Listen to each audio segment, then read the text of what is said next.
diferentes participantes do mercado, então a gente entende que é um tema sensível, que todo mundo tem bastante para agregar aqui. A gente é um evento curto, tá? Então a gente vai ter uma apresentação da Marina Pittini da AgroSchool. Ela vai dar um contexto geral sobre o CRA. Depois a Vitória vai falar um pouco, a Vitória da Verte, sobre últimas decisões do colegiado que envolveram o CRA e como isso tem impactado, de uma forma geral, as ofertas. Aí a gente vai ter um intervalo rápido de uns 20 minutos e vai voltar com uma mesa redonda com o Thiago Lessa, do Pinheiro Neto, a Fernanda Mello, da Verte, e o Davi Télio, da Nufarm, para debater um pouco o que foram as decisões, como isso tem impactado e como a gente pode trabalhar como mercado em cima disso. A ideia é que todos participem. No final, a gente vai ter uma sessão de perguntas e respostas. Mas, se vocês tiverem alguma dúvida durante qualquer apresentação, fiquem à vontade para interferir, contribuir e comentar. Obrigada. Olá, pessoal. Bom dia. Tudo bem? Deixa eu me apresentar, né? A Marta já fez aqui as honras da casa.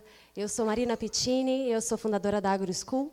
A AgroSchool é uma empresa de treinamentos em que eu foco principalmente em explicar os termos do agronegócio, né? A gente, dentro do nosso ambiente do agro, tem hora que a gente fala meio difícil demais, principalmente quando a gente envolve termos financeiros, falando do ponto de vista do escritório para dentro, né? Então, muitas vezes isso dificulta a gente a entender alguns termos para facilitar a comunicação.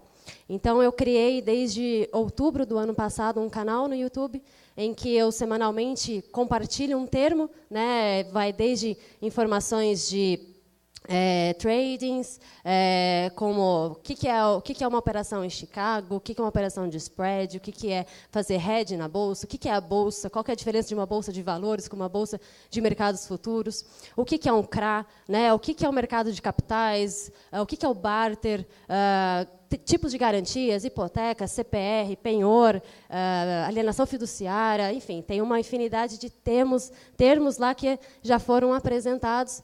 E o ponto era esse, né? Eu falo que a AgroSchool nasceu de uma dor, né? De viver em ambientes em que muitas vezes a gente discutia muitas coisas sem que todos entendessem plenamente daqueles termos que estavam sendo ali comunicados. E o bacana é que eu tive muito retorno disso, né? Muita identificação. Então, muitas pessoas falaram, nossa, finalmente uma explicação fácil para um tema, em teoria, complexo, né? E aí, conversando com a Marta, logo lá no comecinho do canal, né, a Marta falou, Marina, vamos falar junto, porque o CRA tem ganho cada vez mais notoriedade no mercado, né? Ele é uma evolução desse mercado de crédito, e a gente precisa juntar, né, o lado financeiro, né, do mercado financeiro, do mercado de capitais, com a linguagem do campo, né? A gente quer chegar o máximo possível perto do produtor. Então, passando pelas indústrias químicas, pelos distribuidores, pelas revendas, usinas, até os produtores. Então, eu preparei uma apresentação curtinha aqui, com o intuito, né, de dar uma equalizada nesse entendimento do CRA. Eu queria só entender aqui, no perfil do público, quem aqui é de empresas do agronegócio. Só levanta a mão, por favor. Só para... Ok. Então, está bem dividido aqui. Então, eu vou trazer aqui uma leitura muito simples para contextualizar. Quando a gente fala de agronegócio, é muito comum, né, o jargão do mercado, uma prática muito fácil do mercado é falar em 3 estágios de agronegócio, né, o antes da porteira, o dentro da porteira e o depois da porteira. Então, o que engloba a gente falar antes da porteira? É tudo que o produtor precisa para, de fato, plantar, né, para ele produzir, para ele criar os seus animais e tudo mais. Então, o que envolve isso? Envolve a indústria, né, a produção e fornecimento dos insumos, as máquinas, os equipamentos, os serviços especializados. Ou seja, eu vou arrumar a minha casa, vou ter tudo aqui disponível para que eu consiga entrar na próxima etapa, que é produzir. Então, dentro da porteira, é onde são feitos ali, né, o preparo, o manejo de solos, os tratos culturais, irrigação, colheita, enfim. É onde eu vou desde o meu período de plantio até meu período de colheita. E depois da porteira entra, né, toda a parte de distribuição, de você fazer a armazenagem, a industrialização, a distribuição e a comercialização. Então, qual que é o ponto principal dessa visão aqui? É entender que o produtor, né, do ponto de vista dele, e depois a revenda e a indústria que suporta esse processo como um todo, esse é um processo altamente demandante de recursos financeiros. Então, você precisa de dinheiro para se equipar, né, para você comprar os seus insumos, você precisa de dinheiro para manter isso, para fazer isso acontecer, e depois para você distribuir isso, né, ou seja, chegar no ponto. Então, desde o momento em que um produtor planta, até a hora em que ele vai ou vender esse contrato para uma trading, ou ele vai fazer a sua exportação, ou vai vender para uma esmagadora, enfim, vai dar o destino que ele der, ele precisa fazer esse acompanhamento desde o começo. Então, você pega um calendário anual de janeiro a dezembro, vamos pegar numa cultura de soja, só para exemplificar.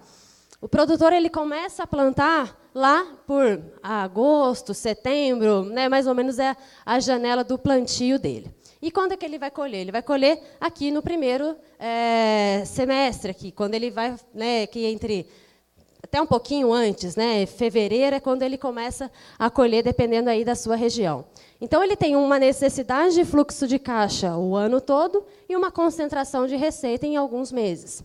Obviamente que se ele termina de colher a soja, já entra aí com uma milho safrinha ou com um algodão safrinha, ele vai conseguir manter essa roda girando e tendo um fluxo de caixa mais pulverizado. Então, quando ele olha isso, do ponto de vista do produtor, ele precisa ir atrás de fluxo de caixa, de receitas que façam com que ele consiga ter condições de manter seus custos fixos, a sua produção, ao longo de todo o ano.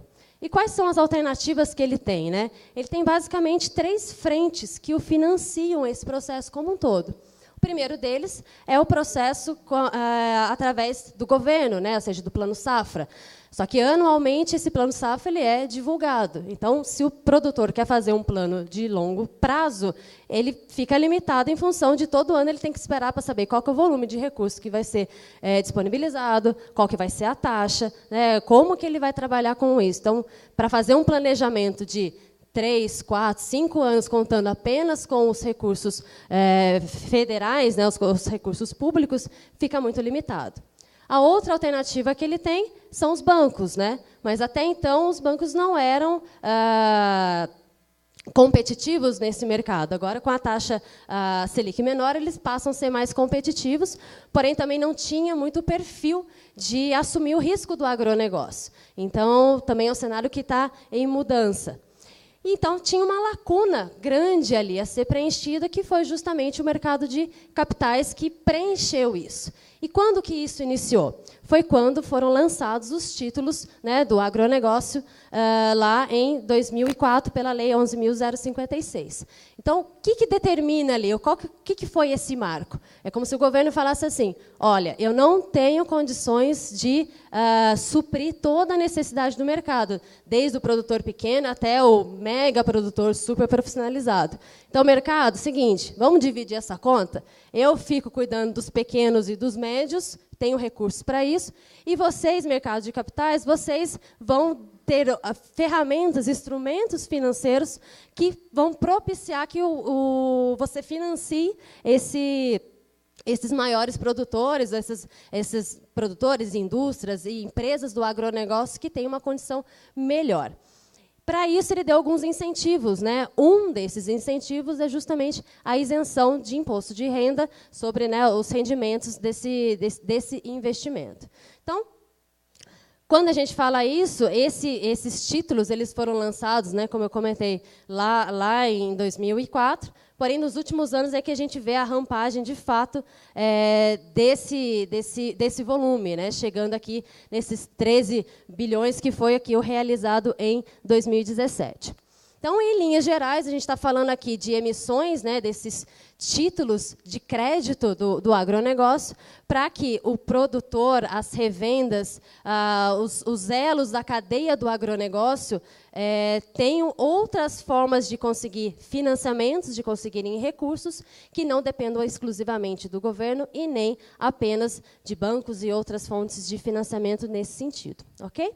Então, na sequência aqui agora, a Vitória, depois a Fernanda, o Tiago, o Davi, vão detalhar um pouquinho mais sobre isso, né? A Vitória vai falar dessa evolução, dessa linha temporal aqui do CRA, e depois na mesa redonda a gente vai trazer aqui alguns exemplos mais práticos para dizer como que isso aqui de fato tem surtido efeito, né? E tem tido essa maior aceitação do mercado e interesse com relação aos certificados de recebíveis do agronegócio, ok? Então, agradeço aqui a participação. Eu vou ficar aqui a manhã toda, estou aqui no intervalo. Se alguém se interessar de querer conhecer um pouquinho mais, ou tirar alguma dúvida, alguma coisa específica referente ao agronegócio, eu estou à disposição. Tá bom? Obrigada.